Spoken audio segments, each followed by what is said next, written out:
बच्चों, कैसे हैं आप सब? आशा करती हूँ आप सब अच्छे होंगे, स्वस्थ होंगे। स्वागत है आपका इस कक्षा में। आइए आज हम पढ़ते हैं हिंदी का पाठ 9 कोणार्क मंदिर, है ना, जिसको सूर्य मंदिर भी कहा जाता है। प्रस्तुत पाठ में कोणार्क मंदिर अपनी कहानी स्वयं सुनाते हुए उल्लेख करता है कि वो उड़ीसा की 3 स्वर्णिम नगरियों भुवनेश्वर, कोणार्क और पुरी के त्रिकोण में स्थित है, जो भारत के गौरव में इतिहास का प्रतीक है। कोणार्क के सूर्य मंदिर को बनवाने का श्रेय पूर्वी गंगा राजवंश के राजा नरसिंह देव को।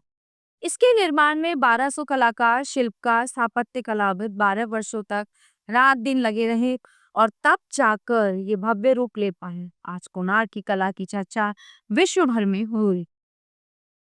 जिस सौर मंडल का तुम्हारी पृथ्वी एक भाग है, उसका सबसे महत्वपूर्ण और शक्तिशाली अंश सूर्य है, जो ऊर्जा, शक्ति, ज्योति तथा ऊष्मा का अथाह पुंज है। सूर्य से हमें ऊर्जा, प्रकाश, ऊष्मा, शक्ति तथा चेतना मिलती है। समय का चक्र सूर्य द्वारा ही संचालित होता है। रात दिन का निर्माता सूर्य ही है। सूर्य ही दिशा भान कराता है तथा रंगों की दुनिया भी हमें सूर्य ही दिखाता है। पेड़ पौधे सूर्य के प्रकाश के द्वारा ही प्रकाश संश्लेषण द्वारा अपना भोजन बनाते हैं, जिससे जीव जंतु, मानव सभी जीवित हैं। जल चक्र, नाइट्रोजन चक्र सभी कुछ सूर्य द्वारा ही संचालित होता है। यही कारण है कि सूर्य हमारे जीवन का आधार कहलाता है। इतिहास साक्षी है कि सभ्यता के आरंभ से ही मनुष्य ने सूर्य की शक्ति को पहचाना और उसकी पूजा आराधना की। चाहे मिस्र हो या यूनान, मोहनजोदड़ो हो या हड़प्पा, सृष्टि के प्रत्येक काल में हर सदी में सूर्य के अपरिमित महत्व को श्रेय दिया गया और उसकी स्तुति की गई। जीवन के आधार उसी सूर्य के विलक्षण भवन होने का गौरव मुझे प्राप्त है। जी हाँ, मैं सूर्य मंदिर कोणार्क हूँ।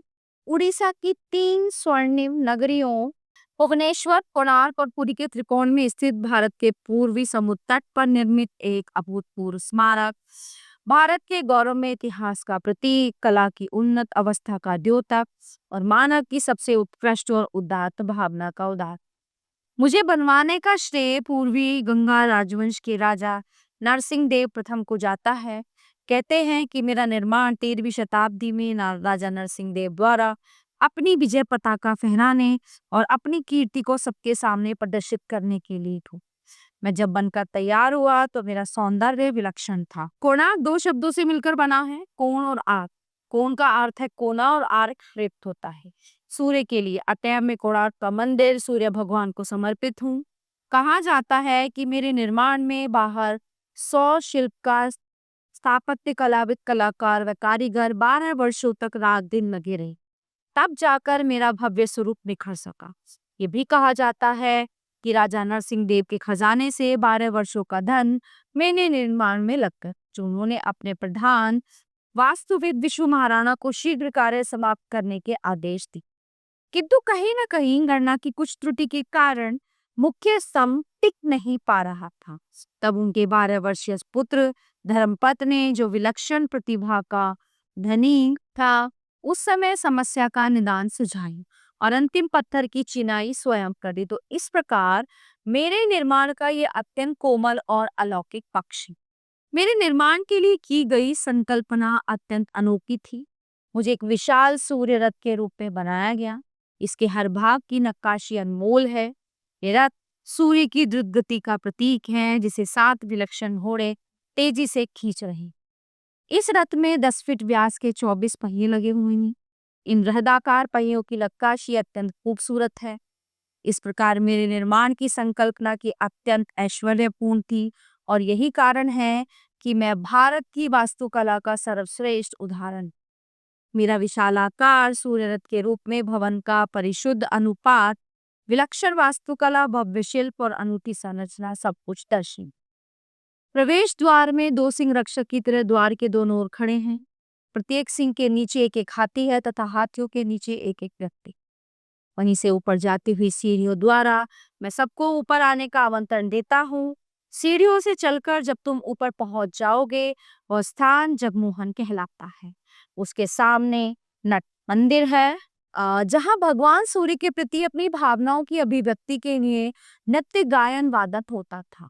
नट मंदिर के समीप भोग मंदिर है, जहाँ भगवान सूर्य का भोग तैयार होता है था। समय के प्रहार के बावजूद ये दोनों मंदिर अभी भी विद्यमान है। जगमोहन वो विशाल इमारत है जो समय के प्रहारों के बावजूद आज भी अपनी गाथा सुना रही है। बीच में स्थित मुख्य स्तंभ के मात्र अवशेष देखे जा सकते हैं।